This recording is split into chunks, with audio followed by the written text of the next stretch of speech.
manufacturer of filtering cones offers four sizes listed by the area of their bases. The cones have a slant height of 20 centimeters and the radius and height are related by the Pythagorean theorem r of h equals the square root of 400 minus h squared. Use the given heights to calculate values for r of h. Use the range values from the table for r of h and the formula for the area of a circle a equals pi r squared to complete a table for r of h. Write a function for a of h as a composition of r of h and a of r. Okay, so let's just first understand what it's talking about here. So there's this company, they offer four sizes, and it's listed by the area of their bases.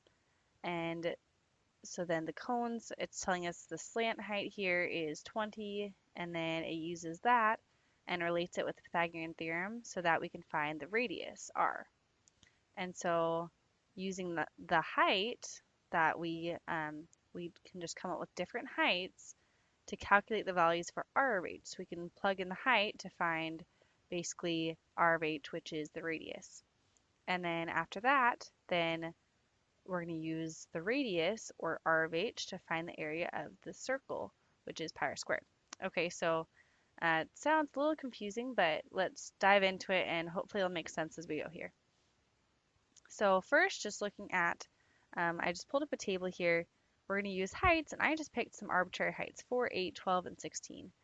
And then we can find the radius of those, which is r of h. So plugging in 4 here, and we're going to go ahead and round just to the tenths here, and I'm just going to put them in my calculator. So the square root of 400 minus 4 squared, we get 19.5959, and so rounding to the nearest tenth, we get 19.6, or 19 6/10, and then plugging in 8, then we get 18 3/10. Plugging in 12, we get 16, and plugging in 16, we get 12.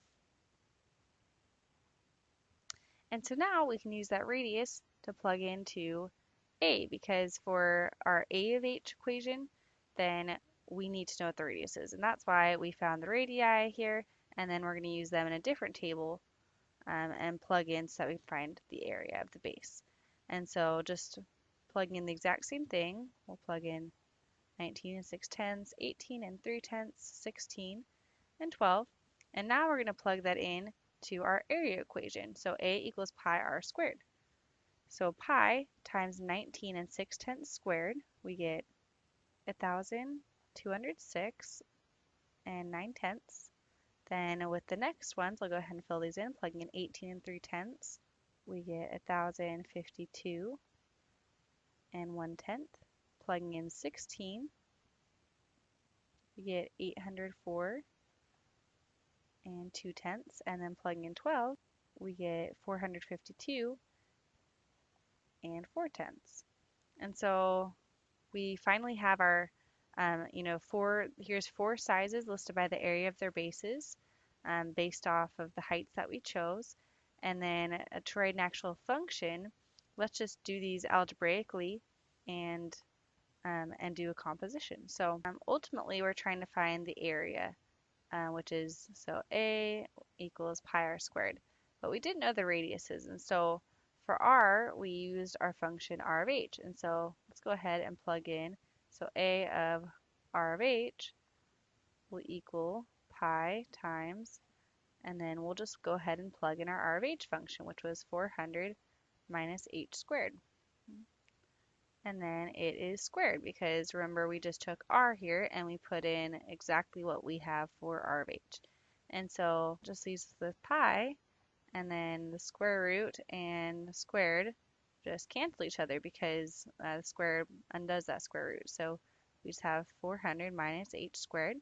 And then simplifying as much as we could, we can distribute. So we have pi times 400, or 400 pi, and then pi times negative h squared. So we have minus pi h squared.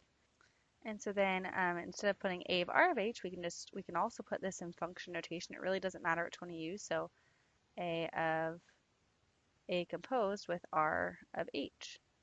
And so our final answer, let's summarize, will be the tables that we just had, and then a of r of h equals a composed with r of h equals pi times the square root of 400 minus h squared, all squared, equals pi times 400 minus h squared equals 400 pi minus pi h squared.